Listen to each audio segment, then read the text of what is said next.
ఆయన గురించి రాసిన మాటలు ఎంత విచిత్రంగా ఒక వ్యాఖ్యానం రాశారు, నాకు భలే అనిపించింది. నేను మార్చకుండా చదువుతున్నాను, ఒకసారి వినండి. ఆయనకు ఒక పదం పెట్టారు, ఆశ్చర్యకరుడు. అవును, ఆయన ఎంత ఆశ్చర్యకరుడు అంటే స్వభావంలో ఆశ్చర్యకరుడు, గుణగణాల్లో ఆశ్చర్యకరుడు, కన్యక జన్మించడంలో ఆశ్చర్యకరుడు, ఈ భూమి మీద మచ్చలేని పవిత్ర జీవితంలో బ్రతికినందుకు ఆశ్చర్యకరుడు, పాపుల కోసం ఆయన మరణంలో ఆశ్చర్యకరుడు, ఆయన గుణంలో నుంచి సజీవంగా లేవడంలో, పరలోకానికి ఆరోహణ అవడంలో ఆశ్చర్యకరుడు. అన్ని విధాలుగా ఎప్పటికీ మానవుడు ఆకారంలో ఉన్న దేవుడు ఆశ్చర్యకరుడు. ఇమేజ్ ఏం చూపిస్తుందో తెలుసా? అనగా మనకు శిశువు పుట్టెను, మనకు కుమారుడు అనుగ్రహింపబడు, ఆయన భుజం మీద రాజ్యభారం ఉండెను, ఆశ్చర్యకరుడు, ఆలోచనకర్త, బలవంతుడైన దేవుడు, నిత్యుడగు తండ్రి, సమాధానకర్త యొక్క అధిపతిని అతనికి పేరు పెడు. బాగా వినండి, ఒక క్వశ్చన్ అడిగి ముగిస్తాను, బాగా వినండి. ఏం చెప్తున్నాడండి? ఏం చెప్పాలనుకుంటున్నాడు? ఈయన మానవుడా దేవుడా? ఆయన మానవుడా దేవుడు అంటే మానవుడా నాగపోక ఆయన ఎవరో తెలుసా?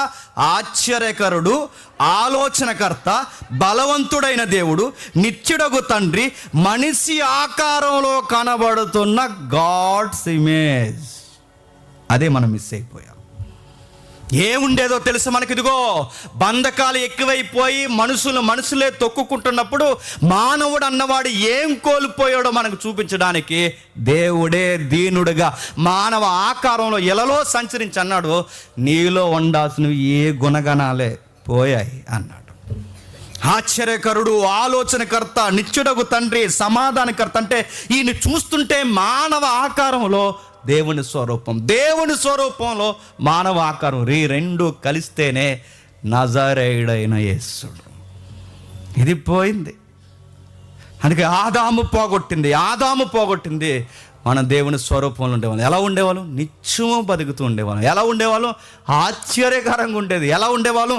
మనం ఆలోచన అంటే ఎవరు చెప్పకముందే ఏం జరిగిందో ఆలోచన కార్యాలు కలిగి ఉండేవాళ్ళం. ఇన్ని కార్యాలు మనకుండే. ఇప్పుడు పోయింది అదంతా. మళ్ళీ అది ఎలా వస్తుంది ప్రభా, ఎప్పుడు వస్తుంది ప్రభా అంటే 25 క్యాలెండర్ వస్తే రాదు, 26 క్యాలెండర్ వస్తే రాదు. మరి ఎలా వస్తుంది? మళ్ళీ ఆదాము చెడగొట్టింది గుర్తుపెట్టుకో. ఆదాము చెడగొట్టింది ఈ కడపటి ఆదాము దగ్గరకు వస్తే చెప్పండి, అప్పుడు నీకు ఆ ఇమేజ్ వస్తుంది. మళ్ళీ ఆ ఇమేజ్ మనకు వస్తుంది. ఎప్పుడు వస్తుంది? ఈ ఆదాము ద్వారా పోయింది, ఈ ఆదాము దగ్గరకు వస్తే మనకు వస్తుంది. ఆయన గురించి రాసిన మాటలు ఎంత విచిత్రంగా ఒక వ్యాఖ్యానం రాశారు, నాకు భలే అనిపించింది. నేను మార్చకుండా చదువుతున్నాను, ఒకసారి వినండి. ఆయనకు ఒక పదం పెట్టారు, ఆశ్చర్యకరుడు. అవును, ఆయన ఎంత ఆశ్చర్యకరుడు అంటే స్వభావంలో ఆశ్చర్యకరుడు, గుణగణాల్లో ఆశ్చర్యకరుడు, కన్యక జన్మించడంలో ఆశ్చర్యకరుడు, ఈ భూమి మీద మచ్చలేని పవిత్ర జీవితంలో బ్రతికినందుకు ఆశ్చర్యకరుడు, పాపుల కోసం ఆయన మరణంలో ఆశ్చర్యకరుడు, ఆయన గుణంలో నుంచి సజీవంగా లేవడంలో, పరలోకానికి ఆరోహణ అవడంలో ఆశ్చర్యకరుడు. అన్ని విధాలుగా ఎప్పటికీ మానవుడు ఆకారంలో ఉన్న దేవుడు ఆశ్చర్యకరుడు. మన పర్పస్ ఎవరంటే తెలుసా? ఆశ్చర్యకరమైన పర్పస్ మనదే.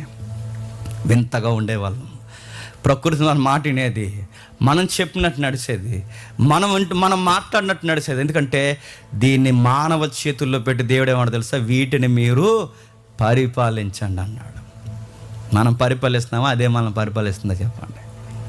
అందుకే నేను చెప్తున్నాను, మనల్ని బట్టి పనికి వాల్యూ పెరగాలి, కానీ రివర్స్ ఏమైందో చెప్పిన, పనిని బట్టి మనకు వాల్యూ పెరిగింది. కానీ రివర్స్ మళ్ళీ చెప్తున్నాను, మన విలువైన వారం, దేవుని స్వరూపం కలిగిన వారం, దేవత కంట్లో నుంచో లేకపోతే దేవతలకు ఊడిగం చేయడానికో ఇంకొక మనిషికి మొక్కడానికో మనం పుట్టలేదు.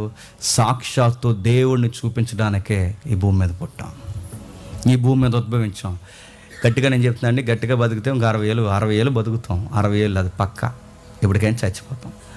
ఈ చచ్చిపోయే లోపు ఒక గోల్ పెట్టుకోండి, నా లైఫ్లో దేవుని యొక్క గుణగణాలు చూపించి చచ్చిపోవాలని గోల్ పెట్టుకోండి. అలానే చచ్చిపోవాలండి. మీరు అనుకుంటారు మేము చచ్చిపోమనుకోకండి. మొన్న ఫేస్బుక్లో ఈ రిలయన్స్ వాళ్ళ అబ్బాయి అనంత్ అంబానీ అన్నారు కదండి. ఈ అనంత్ అంబానీకి పెళ్ళైన తర్వాత ఈ జంట బయట తిరుగుతుంది. ఈ బయట తిరుగుతుంటే వెనకాల నుంచి ఎవరో ఫోటో తీశారు. ఆ వెనకాల నుండి ఫోటో తీస్తే ఆ అబ్బాయికి ఇక్కడ తల లేదు, ఈ తల లేకపోతే వెనకాల తల లేని ఫోటో పెట్టారు, కింద కామెంట్లు పెట్టారు, అరే ఇన్ని కోట్లు ఉన్నవాడికి బొచ్చు ఊడిపోతే బొచ్చు ఎట్టుకోలేకపోయాడు, ఎవడరా నూనె రాసుకుంటే బొచ్చు వస్తుంది అన్నది. ఆ నూనె ఏదో వస్తుంది కదా, ఇలా వచ్చేస్తుంది ఈ మధ్య. బాధపడి జుట్టు ఊడిపోయిన వాళ్ళు అందరూ అన్నారు, ఎవడరా అది చెప్పింది. అనంత అంబానికే దిక్కులేదు జుట్టు ఊడిపోతే. వాళ్ళు చెప్తున్నా అనంత అంబానీకే బొచ్చు కాపాడుకోలేకపోతున్నాడు, అనంత అంబానీ ఆరోగ్యం కాపాడుకోలేకపోతున్నాడు. అవుతున్నాను కోట్లు, పరపతి, అధికారాలు ఇవేమీ కాదండి. ఎవరు గాడ్స్ ఇమేజ్ గుర్తుపెట్టుకో. చచ్చిపోయేలోపు దేవుడండి మా ఊరిని ఎదురు వెళ్ళిపోయాడండి. సాక్షాత్తు దేవుడి కుమారుడు అండి, మంచోడండి. ఎక్కడుంటే అక్కడ సమాధానకరంగా ఉండేదండి. వాడున్నప్పుడు ఏటోనండి ఒక తెలియని సమాధానం, వాడున్నప్పుడు ఏటోనండి తెలియదు ఒక విధి విధానాలు బాగుండేవండి అని చెప్పుకోవాలి. దరిద్రం వదిలిపోయిందండి చచ్చిపోయాక అనకూడదు, గుర్తుపెట్టుకోండి. ఊరికి పీడ సీడ వదిలిపోయింది అనకూడదు. మనం వెళ్ళిపోతే మన లోటు కనబడాలి. అది సంఘంలో అయినా, సమాజంలో అయినా, స్నేహంలో అయినా, కుటుంబంలో అయినా. వాడు ఉంటే లెక్క వేరండి, వాడు లేడండి. ఆ లోటు కనబడాలి. అది ఎప్పుడు కనబడుతుంది చెప్తున్నా, నువ్వు దేవుని ఇమేజ్ని కనపరిచినప్పుడు, దేవుని యొక్క ఆ యొక్క సుగుణాన్ని, ప్రతిబింబాన్ని. ఇప్పుడు మళ్ళీ అడుగుతున్నాను, అద్దం ముందు నిలబడితే నేను కనబడుతున్నాను, మరి దేవుడు నాలో ఎంత దేవుని గుణగణాలు నాలో ఎంత కనబడట్లేదంటే నేను ఎవరి ముందు నిలబడట్లేదు చెప్పండి. అది ఆయన ముందు నిలబడండి, ఆయన్ని ప్రతిబింబ చేయండి, ఆయనతో ఉండండి, ఆయన మాటలు వినండి, ఆయన గురించి పాడండి, ఆయన గురించి నలిగిపోండి. ఆయనతో ఎంత సహవాసం చేస్తే మీ ముఖంలో, మీ జీవితంలో అంత స్పష్టంగా దైవత్వాన్ని, దైవ గుణాన్ని ఈ సమాజం చూడగలదు. 40 రోజులు అలా మాట్లాడి కొండ దిగల వచ్చాడట, చూడలేకపోయారట. మోసే ముఖాన్ని చూడలేకపోయారట, మోసే జీవితాన్ని చూడలేకపోయారు. ఎందుకంటే సహవాసంలో 40 రోజుల నుండి కిందకు వచ్చేసరికి చూడలేకపోయారు. మీ ముఖం అలా మెరిసిపోద్దని అంటలేదు, కానీ మీ మాటలు, మీ తీరు, మీ నడవడిక, మీ నిర్ణయాలు బయట వాళ్ళకి ఎలా ఉంటుందో తెలుసా? ఏంట్రా ఇలా ఎంత డిఫరెంట్గా ఉంటారంటే వాళ్ళకి అర్థం అవ్వాలి, మనం గాడ్స్ ఇమేజ్, దేవుని యొక్క ప్రతిబింబాలు. ఈ మురుక్కాలో పనులు, ఈ పనికిమాలిన పనులు, ఇలాంటి చీకటి పనులు కాదు మన జీవితం. మన జీవితం ఏంటో తెలుసా? గుర్తుపెట్టుకోండి. మురుక్కాల పనులు అంటే మీకు అర్థం, ఇంకా డీటెయిల్గా నేను అడగను, మళ్ళీ ఎవరినన్నా అనుకోకండి. పనికిమాలిన పనులు చాలా గతించిపోయినాయి. మన దేవుని స్వరూపం. ఈ 2025లో మీ గోల్ ఏంటంటే ఒక ఇల్లు కట్టాలి కాదు, మీ గోల్ ఏంటంటే జాబ్ కొట్టాలే కాదు, మీ గోల్ ఏంటి ఏదేదో కాదు, పెళ్లి చేసుకోవాలి, పిల్లలు కనాలి, తర్వాత ఇవి. ఈ 2025లో మీ గోల్ ఏంటి చెప్తున్నా? ఒక్కరు కూడా నన్ను ఏమనకూడదు, ఒక్కరితో కూడా నాకు గొడవ ఉండకూడదు. ఒక రోజుకి ఏడాది నేను పుంజుకుంటూ ఒక రోజుకి నా దేవుడు కోరుకున్న ఆ స్వరూపాన్ని నేను చూపించాలి. ఎలా వస్తుందంటే యేసుక్రీస్తుని చూస్తూ వస్తుంది. యేసుక్రీస్తులు ఏముంది? ఆయన చూడు, ఒక మాదిరి ఉంచి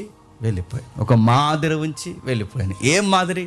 ఎలా మాట్లాడాలో మాదిరి ఉంది, ఎలా నడవాలో మాదిరి ఉంది, ఎలా ప్రార్థించాలో మాదిరి ఉంది, ఎలా సేవ చేయాలో మాదిరి ఉంది, ఎలా జరిగించాలో మాదిరి. ఒక్కటేంటి?